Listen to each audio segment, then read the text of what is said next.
पातर तो हर केसिया गे बेटी पातर आको माड़ा बागे आगे पातर तो हर केसिया गे बेटी पातर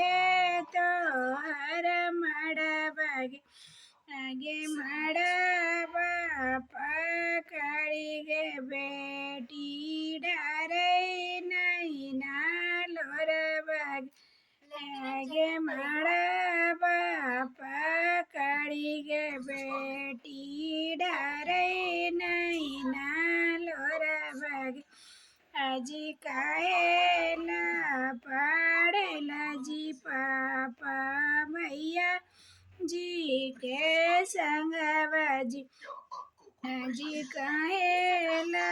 पाड़ेला जी चाचा मैया जी के संगवाजी आजी काहेला धरियला जी चाचा पराया जी के संगवाजी आजी काहेला धरियला जी पापा